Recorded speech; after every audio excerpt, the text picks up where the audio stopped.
नमस्कार। तो कैसे हैं आप? और देखिए, एक बहुत बड़ा सरप्राइज़ या मैं ये कहूँ कि इंडियन फुटबॉल का बिगेस्ट सरप्राइज़ हमको आज देखने सुनने को मिल गया है।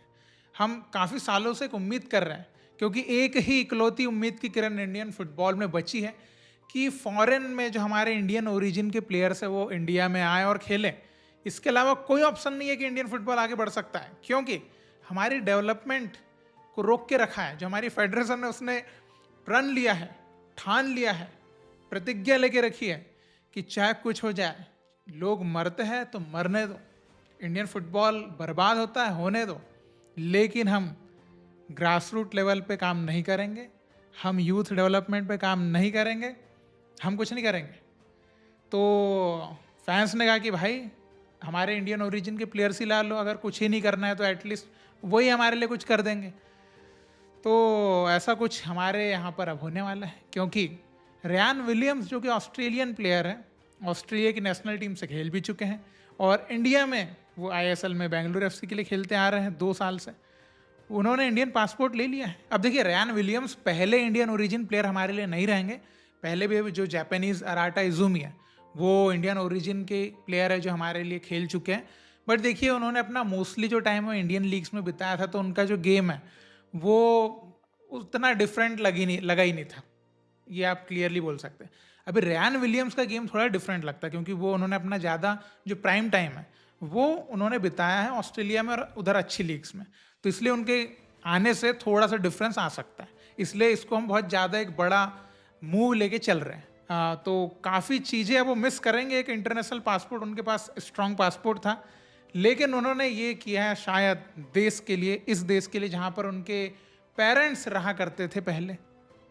तो ये बड़ी बात है, बिग स्टेप है, बहुत बड़ा इनिशिएटिव है ये, क्योंकि यही चीज़ इतने सालों से कोई नहीं कर पा रहा था जो उन्होंने करके दिखाई है। तो यही चीज़ मैं अक्सर पहले से कहते आ रहा हूँ कि भाई जो आप है ना, ये इनके पीछे मत भागो कि ये हमारे ओरिजिन के प्लेयर्स कह रहे भाई आ जाओ, भाई आ जाओ, पैर पड़ रहे आ जाओ। जिसको खेलना है वो खुद से आएगा, जिसको नहीं खेलना है वो कुछ भी कर लो, बहाने बनाएगा, लेकिन नहीं आएगा। ठीक है? तो इसलिए रयान विलियम्स को इस बात के लिए मैं एक सैल्यूट करना चाहूँगा मेरी तरफ से कि भाई इन्होंने इतना बड़ा कदम लिया है।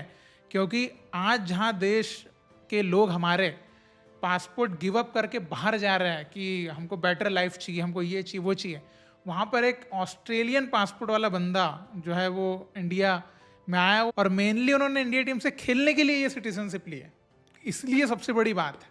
इसके अलावा उनको कोई और दूसरी चीज़ के लिए उनको लेने की ज़रूरत है नहीं, क्योंकि उनके पास ऑलरेडी एक अच्छा पासपोर्ट है। तो चलिए, एक बड़ा मूव। और अगर हम इसमें क्रेडिट देना चाहें कि किसको हम क्रेडिट दें इतने बड़े स्टेप के लिए, तो देखिए, सबसे पहले तो रयान विलियम्स को क्रेडिट, देन उनकी फैमिली, उनके फ्रेंड्स, देन इसमें एक बहुत इंपॉर्टेंट रोल जो है कर्नाटका फुटबॉल एसोसिएशन के प्रेसिडेंट जो कि एक पॉलिटिशियन भी है, उनको, और JSW पार्थ जिंदल साहब, इन सबको जाता है, बिकॉज इन्होंने ये जो क्या बोल सकते हैं कि सिटीजनशिप लेने में उनको बहुत हेल्प करी। क्योंकि आप देखिए, मैं आपको यहाँ पर एक चीज़ बताता हूँ कि सिटीजनशिप जो है इंडिया की, पासपोर्ट जो है इंडिया का, जल्दी भी मिल सकता है अगर आपके पास सही कॉन्टैक्ट्स हैं तो। क्योंकि देखिए, कोई भी PIO प्लेयर जब इंडिया में उनको अगर पासपोर्ट लेना है तो 5 से 6 साल तक वेट करना पड़ेगा। लेकिन यहाँ पर देखिए, 2 साल के अंदर 2023 में रयान विलियम्स इंडिया आए और 2 साल के अंदर उनको जो है पासपोर्ट मिल गया। तो ये कैसे हुआ? बिकॉज उनके पास कुछ अच्छे कॉन्टैक्ट से जिन्होंने उनकी हेल्प करी, तो उनको जल्दी मिल गया। तो ऐसे ही अगर हमारे जो PIO प्लेयर्स बाहर खेलते हैं, अगर सच में चाहें कि नहीं अब तो खेलना ही है चाहे कुछ हो जाए, उनको भी 2 साल 1 साल के अंदर भाई मिल सकता है ऐसे बड़े कॉन्टैक्ट वाले लोगों के थ्रू। तो ये बात तो यहाँ पर साबित हो चुकी है।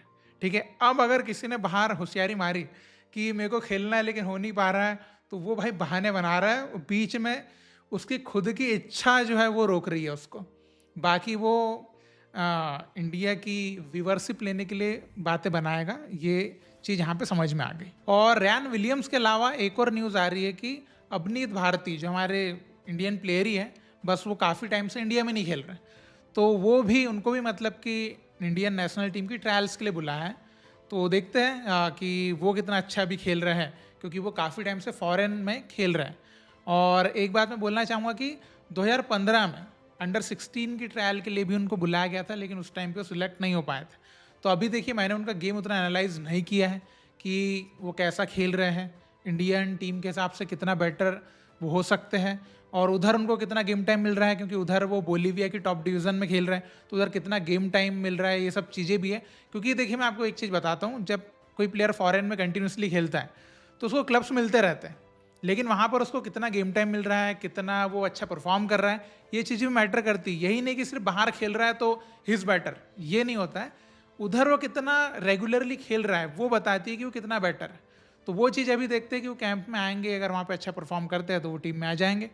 बाकी देखिए अगर हम रेयान विलियम्स की बात करें कि अगर अभी वो टीम में खेलते हैं, अगर मान के चलिए बांग्लादेश के अगेंस्ट जो नेक्स्ट मैच, तो अभी देखिए वो है 32 साल के, तो समझ के चलिए कि 38 साल की एज तक तो इंडियन टीम से खेलेंगे ही खेलेंगे, अगर वो इंडियन टीम से भी खेलना चालू करते हैं तो। इतनी फिट, क्योंकि अभी उनकी फिटनेस काफ़ी अच्छी है, तो 38 तक तो वो खींच सकते हैं और उसके आगे भी, लेकिन एटलीस्ट हम एक बेयर मिनिमम लेके चलते हैं कि भाई 38 तक तो चल ही जाएंगे। तो देखिए वो विंगर खेलते हैं वैसे तो, लेकिन इंडियन टीम में जैसे कि हमारे पास गोल स्कोरर की कमी है, तो उस वे में मुझे लगता है कि वो उनको एज अ स्ट्राइकर ही डिप्लॉय किया जाएगा, क्योंकि देखिए विंगर्स हमारे पास है, बस एक फिनिशर की कमी है। तो रेयान विलियम्स वो चीज़ हमारी टीम में कर सकते हैं। और देखिए एक और चीज़ मैं यहाँ पर ऐड करना चाहूँगा कि रेयान विलियम्स का ये जो मूव है, ये कुछ हमारे पीआईओ प्लेयर्स को इनकरेज कर सकता है। क्योंकि क्या होता है ना कि जब तक एक, वो आपने सुना होगा ना कि जब तक चिंगारी नहीं लगती है तब तक आग नहीं भड़कती। तो ये रेयान विलियम्स का जो मूव है कि उन्होंने पासपोर्ट गिव अप किया, इंडियन सिटीजनशिप ली, तो मैं भी यहाँ पर इसलिए यूज़ कर रहा हूँ क्योंकि हो जरूरी नहीं है, मे भी कुछ हमारे पीआईओ प्लेयर्स हैं जो मे भी थोड़ा कॉन्फिडेंस आ जाए जिनमें कि, है ना, कि यार इस प्लेयर ने ऑस्ट्रेलिया की नेशनलिटी छोड़ी है, इंडिया के लिए आ गया फुटबॉल टीम से खेलने के लिए, हम भी कर देते हैं ना, हम भी कर सकते हैं ना, हमारे पूर्वजों का देश है ना, मे भी ये आ सकता है उनके अंदर। तो मैं चाहूँगा कि अगर ऐसा हो तो अच्छी बात है, because overall we all are thinking for Indian football. तो अगर कुछ भी हमको बेनिफिट कहीं से भी आता है तो उसमें बुरा नहीं है, चाहे वो हमारा, क्योंकि देखिए भले कोई प्लेयर यूएसए में रह रहा हो लेकिन वो इंडिया का खून उसमें, तो इंडियन ही है ना भाई, क्या दिक्कत है। तो वो आप मन में कंपैरिजन, एक भावनाएं है ना, वो बीच में दीवार बनाना बंद करके रखो, उससे कुछ नहीं होगा, क्योंकि वैसे ही हमारा फुटबॉल की धज्जियाँ उड़ी है और कुछ नहीं होने वाला। ठीक है, इनकी जो भी ये बताते हैं ना आपको, कुछ भी नहीं होने वाला। तो ये अगर ऐसा ही कुछ हो जाए वही बेटर रहेगा हमारे लिए। अब हम आगे बढ़ते थोड़े और सरप्राइजेस की तरफ, कि देखिए आपको जैसे कि पता है कि अभी हमारा, देखो नेशनल टीम के हिसाब से जो भी आगे हमारे मैचेस है वो कोई काम के नहीं है, वो बस मैच है, उससे हमारा कोई फ़ायदा नहीं है। क्यों? क्योंकि हम एएफसी क्वालिफायर के हम बाहर हो चुके हैं। तो अभी जो भी मैच होंगे वो बस ऐसा है कि फीफा विंडो में मैच है इंडिया का, तो खेलना पड़ेगा, तो खेलना है बस। तो यहाँ पर यह है कि किसी भी प्लेयर को आप ट्राई कर सकते हो, किसी को भी एक्सपेरिमेंट कर सकते हो, कुछ भी कर सकते हो, क्योंकि किसी को कोई फ़र्क नहीं पड़ेगा, क्योंकि यहाँ से कुछ नहीं मिलेगा। हारेंगे तो रैंक गिरेगी, जीतेंगे तो मे बी वो थकी कंट्रियों से ही मैच है तो उतनी कोई रैंक भी नहीं पड़ेगी, तो सब ऐसे ही है। अब हम चलते हैं, लेकिन कि जैसे स्क्वाड भी आया है, स्क्वाड में एक बहुत बड़ी चर्चा का विषय ये रहा कि उसमें मोहन बगान के प्लेयर्स ही नहीं है। क्यों नहीं है मोहन बगान के प्लेयर्स? क्योंकि ये out of window camp start कर रहे हैं हमारे इंडियन फुटबॉल टीम का। तो मोहन बगान की मैनेजमेंट का कहना है, जो कि सोर्सेस कह रहे हैं, कि आउट ऑफ विंडो में अगर आप कैंप करेंगे और हमारा कोई प्लेयर इंजर्ड होगा तो ऑल इंडिया फुटबॉल फेडरेशन उसकी सैलरी कंपनसेट करेगा। अगर ये आप गारंटी देते हैं तो ही हम मोहन बगान के प्लेयर्स को रिलीज़ करेंगे। तो ये तो पॉसिबल नहीं है, ये एफएफ ने तो मना कर दिया, तो मोहन बगान ने मना कर दिया कि आप मना कर रहे हो तो हम भी मना कर रहे हैं, हम नहीं प्लेयर छोड़ेंगे। तो खालिद जमील ने भी बोला कि भाई ठीक है, अब नहीं छोड़ रहे तो ठीक है, हम दूसरे प्लेयर से काम चला लेंगे। अब इसमें देखिए, ये भले यहाँ पर दो आपस में, मोहन बगान मैनेजमेंट का अलग एक चीज़ होगी, एएफएफ की अलग एक चीज़ होगी, जो भी है, इसमें पिस कौन रहा है? इसमें पिस रहा है इंडियन फुटबॉल। और जो इंडियन फुटबॉल की मतलब कि दिल से अच्छा होने की चाह रखते हैं, यानी कि आप और मैं, हम पिस रहे हैं, क्योंकि जो कुछ अच्छे प्लेयर्स हो सकते हो आते ही नहीं है टीम में। इसलिए अब ये ऐसा, ये हमारा दुर्भाग्य है कि हम एक ऐसे एरा में इंडियन फुटबॉल को देख रहे हैं जहाँ पे इंडियन फुटबॉल बस बर्बाद होने की तरफ बढ़ते जा रहा है और कुछ नहीं हो रहा है। तो ये हमारी गलती कि हम यहाँ पे पैदा हुए भाई, इस मतलब कि इस एरा में हम पैदा हुए, हमारी गलती है।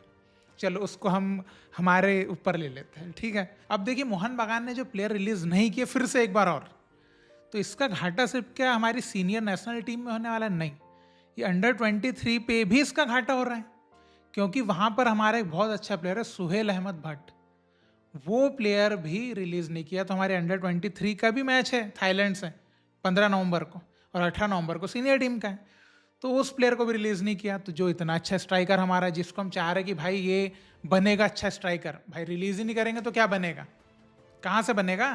तो ये है हमारा नेशन बिल्डिंग की प्लानिंग हमारी कि प्लेयर ही नहीं रिलीज करना है, तो नेशन बिल्डिंग की माँ की आँख, गजब ये है।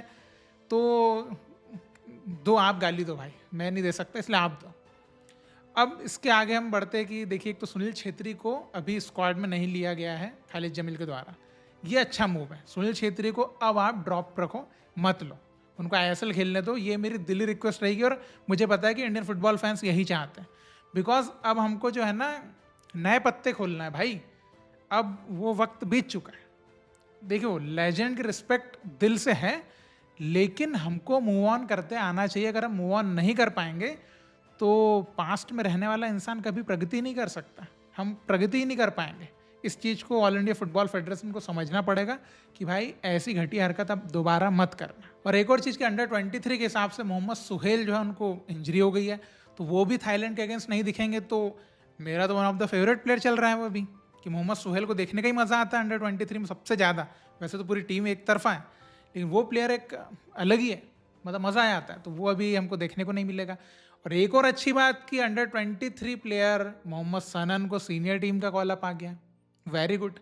यही चाह रहे हैं हम कि जो अच्छे प्लेयर्स हैं उनको आप सीनियर टीम में डालना चालू करो, और सीनियर टीम में जो फालतू प्लेयर है, बुजुर्ग है, उनको निकालना चालू करो, क्योंकि कोई सेंस नहीं बनेगा आप वही रिपीटिटिव मोड में जाके बकवास हरकतें करने से।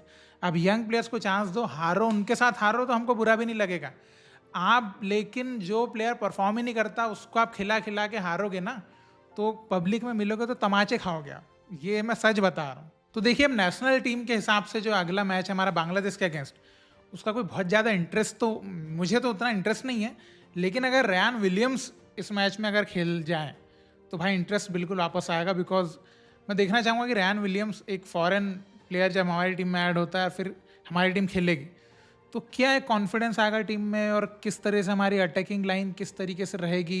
एक फिनिशर की कमी हम जो हमेशा बोलते हैं, क्या उसकी कमी हम पूरी कर पाएंगे, जो भी रहेगा वो चीज़ देखने का इंटरेस्ट रहेगा। क्योंकि वैसे तो फिर वो वही सेम प्लेयर से घिसे पिटे, कोई नए प्लेयर्स ऐड हो तो थोड़ा मज़ा भी आए, जैसे अभी मोहम्मद सनन वगैरह है, तो इनको देखने का अगर मे बी इनको प्लेइंग मिलेगी जो भी रहेगा तो वो आएगा। लेकिन सेम आप वही घिसी पिटी लाइनअप डाल दोगे तो उतना कुछ मज़ा ही नहीं आएगा, क्योंकि हमको पता है कि ये अभी लास्ट में तो सिंगापुर के अगेंस्ट देखा हमने कितना बकवास से खेला है, तो वो बकवास गेम बार बार देखने का उतना इंटरेस्ट बचा नहीं। तो अच्छे नए प्लेयर्स, फ्रेश प्लेयर्स, इनको आप खिलाएंगे तो फैंस का भी इंटरेस्ट बचेगा। वरना मैंने आपको बता ही दिया था कि व्यूवरशिप सुपर कप की भी कैसी रही है, बस वही व्यूवरशिप बचेगी, कोई इंटरेस्टेड नहीं है अभी देखने के लिए। इंटरेस्ट है तो अंडर-23 का मैच देखने के लिए बिल्कुल इंटरेस्टेड हूँ, जो 15 नवंबर को थाईलैंड के अगेंस्ट है, उसके लिए मैं ज़्यादा इंटरेस्टेड हूँ मोर देन ये हमारा नेशनल टीम का। तो देखते हैं क्या होता है, हमको पता चल ही जाएगा। अगर फोटोज़ आ गई रयान विलियम्स वगैरह की तो समझ में आ जाएगा कि भाई अगला मैच वो बंदा खेलने वाला है। और रयान विलियम्स स्क्वाड में आया मतलब वो मैच तो खेलेगा ही ना फिर, क्योंकि फीफा से क्लियरेंस वगैरह तो क्या है भाई, बहुत दिन है बचे हैं, अभी मिल सकता है, कोई बहुत बड़ी बात है नहीं।